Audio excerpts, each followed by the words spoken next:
A la mayoría de la gente, Chernóbil es historia, una fecha, un reactor, una serie de Netflix.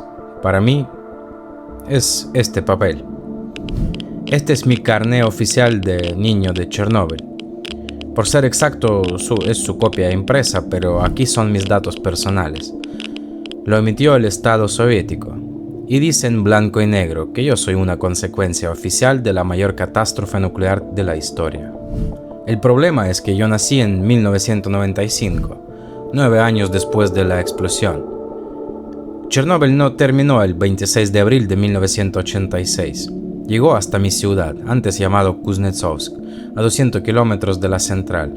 Y cuando yo llegué al mundo, el veneno ya llevaba una década en el suelo, en el agua, en el aire que respiraba mi madre. Hoy, en el 40 aniversario del desastre, voy a abrir el archivo que el Imperio Soviético prefería que nunca existiera. No como periodista ni como historiador, ya que no lo soy, pero sí como prueba viviente de que esto no fue un accidente que pasó y se cerró. Antes de entrar en la cronología, necesito que entiendas una cosa. Lo que vas a escuchar hoy no es lo que te enseñaron en el colegio, en el caso que lo enseñaron. Voy a contarte por qué murieron los bomberos que no tenían que morir, por qué había pescadores a metros de los escombros radioactivos a las 6 de la mañana, y por qué el Estado soviético sabía exactamente lo que pasaba y eligió el silencio. Quédate hasta el final, lo que hicieron con los mineros es lo que más me cuesta perdonar. Era la madrugada del sábado, temperatura inusualmente cálida para abril en Ucrania. En la central Vladimir Ilich Lenin, un equipo de ingenieros ejecutaba una prueba de seguridad de rutina. Y entonces, a las 1:23 45 segundos, el reactor número 4 dejó de existir. Primero una explosión de vapor, luego una nuclear. El techo de 1000 toneladas de acero y hormigón salió volando como si fuera cartón. Ese haz de luz azulada que ves en las fotos es el efecto Cherenkov. Se proyectó hacia el cielo nocturno de Pripyat. Era hermoso, pero si no supieras lo que significaba. Y esa noche nadie lo sabía. 5 minutos después de la explosión suena la alarma.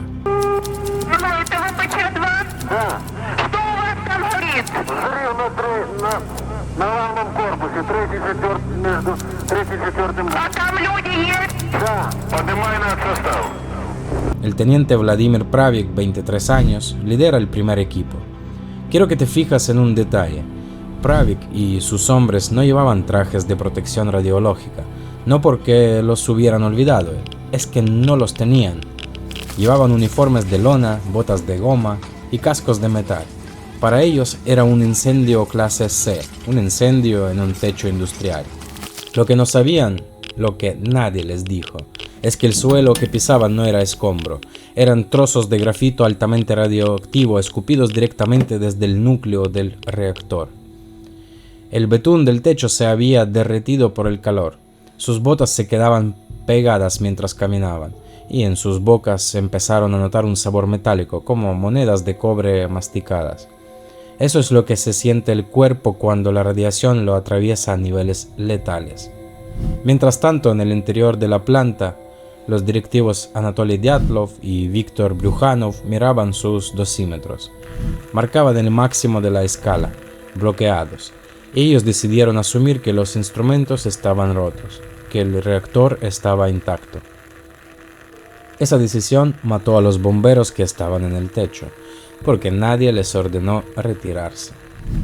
Entonces, mientras los bomberos fundían sus botas en el betún radioactivo, en la ciudad pasaba algo que me resulta difícil de contar sin que se me revuela el estómago. Familias enteras salieron a sus balcones a ver el resplandor. Jóvenes se reunieron en el puente ferroviario que conectaba Pripyat con la planta. Querían ver mejor el incendio, decían que era hermoso, los colores que salían del reactor en llamas. No había sirenas, no había altavoces al principio. No había ningún aviso. Mientras disfrutaban de la brisa de primavera, una nube invisible de polvo de grafito y combustible nuclear los envolvía por completo. Para las 4 de la mañana, los primeros bomberos colapsaban. Pravik, Kivenok, sus hombres, náuseas, mareos, la piel bronceada por quemaduras nucleares invisibles, los llevaron al Hospital 126 de Pripyat. Y allí las enfermeras y médicos, sin protocolos para accidentes nucleares, manipularon la ropa contaminada con las manos desnudas. Esa ropa sigue en el sótano de ese hospital abandonado, hoy, todavía, y todavía está muy radiactiva. Mientras eso pasaba en la central a pocos kilómetros, la ciudad dormía, o más bien se despertaba para un sábado normal. Aquí está la parte que me parece más brutal de toda esa historia. Las 6 de la mañana del sábado 26 de abril, pescadores en el canal de refrigeración de la planta, a metros de los escombros radioactivos, preparando sus cañas. Podían ver el humo, pero nadie les dijo que se fueran. Los sábados eran lectivos en la Unión Soviética. Los niños fueron al colegio, las amas de casa salieron al mercado, se organizaron partidos de fútbol en los parques y la radiación en las calles ya era cientos de veces superior a la normal. Pero claro, era invisible. El Estado había decidido que así debía seguir. Cuando pienso en esto, pienso en mi ciudad, en Kuznetsovsk, a 200 kilómetros. ¿Qué sabía mi familia ese sábado por la mañana? Lo mismo que los de Pripyat, nada, porque así funcionaba el imperio. De hecho, mi padre me comentó que él estaba bañándose en un río en nuestra ciudad cuando todo esto ocurrió. A las 8 de la mañana, mientras el personal médico del hospital entraba en pánico al ver que sus propios dosímetros se disparaban solo con acercarse a los bomberos, las autoridades tomaron una decisión. Cortaron las líneas telefónicas. Sí, no otra decisión, esa. Cortaron las líneas telefónicas para evitar la propagación de rumores. Las bodas programadas ese día se celebraron, los niños jugaron en los areneros, el viento, al mismo tiempo, arrastraba partículas de estroncio y cesio sobre los carritos de los bebés. Técnicamente, Pripyat ya era un cementerio, y nadie lo sabía. 36 horas después de la explosión, llegaron los autobuses. 1.200 autobuses para evacuar a 50.000 personas.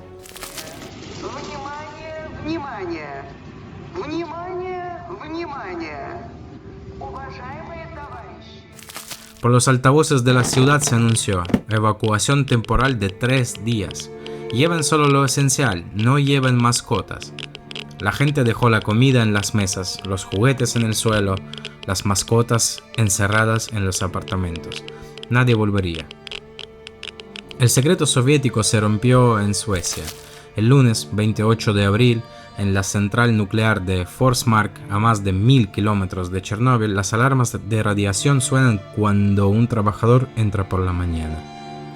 Revisaron sus propios reactores y no había nada. Analizaron el viento y la radiación venía del este, de la Unión Soviética. Las autoridades suecas llamaron a Moscú. El Kremlin claramente negó todo. Esa misma noche el noticiero soviético Vremya emitió un comunicado, duró 20 segundos, leído de forma plana casi al final del programa. Ha ocurrido un accidente en la central nuclear de Chernóbil. Uno de los reactores ha resultado dañado. Se están tomando medidas. Y ya está. Ni una palabra de la evacuación, ni una palabra de los muertos, ni una palabra de la nube que ya cubría media Europa. Y ahora viene el bloque que más me costó escribir, porque los bomberos murieron sin saber lo que les pasaba, y los hombres de los que voy a hablar ahora sí sabían, y fueron de todas formas. Mientras el mundo empezaba a entender lo que había pasado, los científicos identificaron un peligro mayor.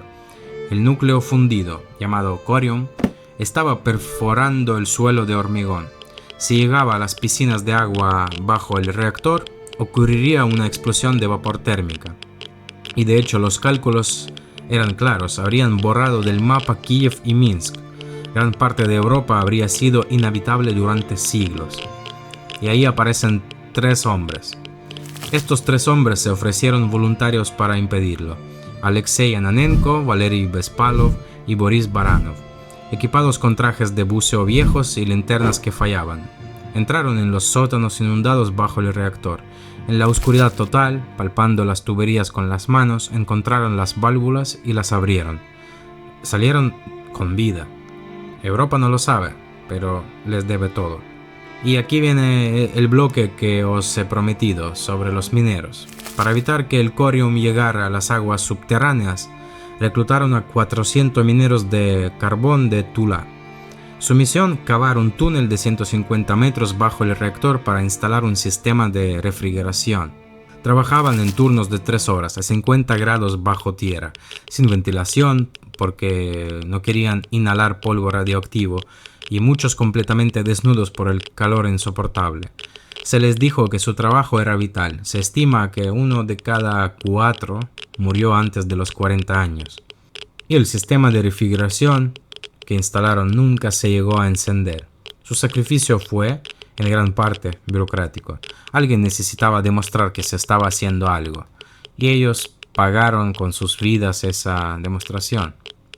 Después vienen los robots enviados desde Alemania y Japón para limpiar el techo del reactor número 3. Ellos se volvían locos. Los circuitos se fundían por la radiación, las máquinas fallaban.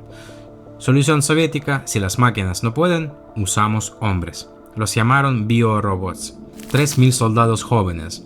Ellos estaban protegidos con láminas de plomo cosidas a mano a sus uniformes. Salían al techo.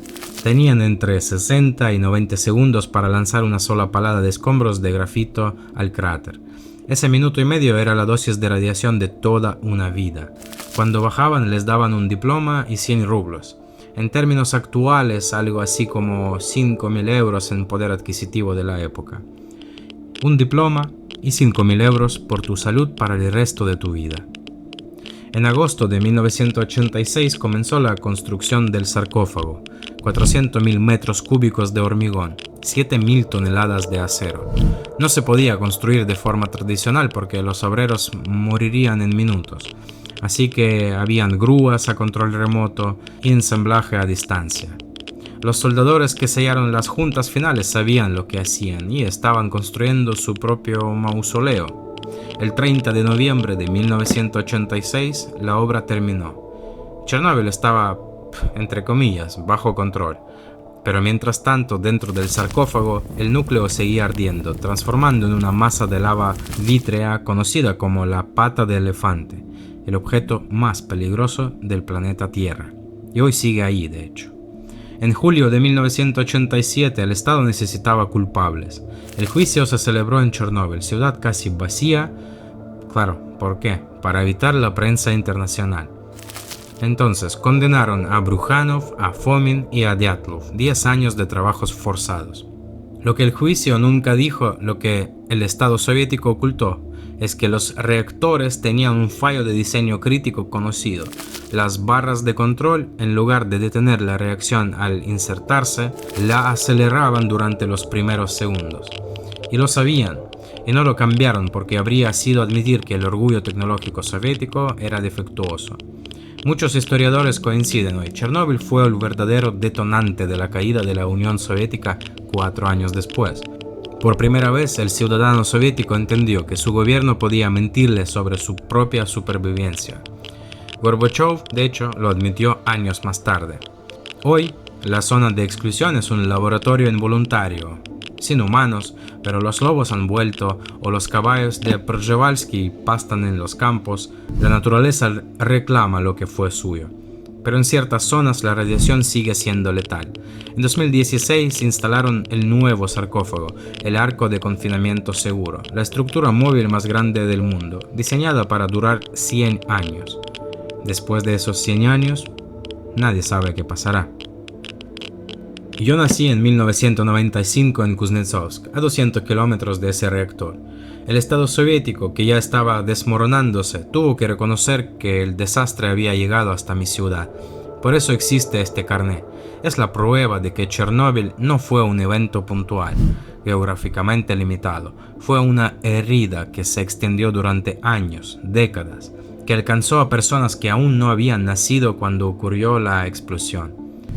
Y lo que más me pesa de toda esta historia no es la explosión, es que en cada momento crítico, desde la 1 de mañana del 26 de abril hasta el juicio de 1987, alguien eligió la mentira sobre la verdad. Y no por maldad a veces, sino porque el sistema que habían construido hacía que decir la verdad fuera más peligroso que el reactor ardiendo. Eso es lo que este carné me recuerda cada vez que lo miro. Si este video te ha hecho pensar, suscríbete al canal. No hacemos curiosidades, abrimos archivos. Y quería añadir un pequeño anuncio. Mi canal cumplió un año. Como veis, tengo 92 personas que siguen este canal. Sigo después de un año creando los vídeos, mejorando mi contenido, todo para ustedes. Por favor, suscríbete al canal, dale like o no, deja algún comentario. Os agradezco mucho. Muchas gracias. Eso es solo el principio.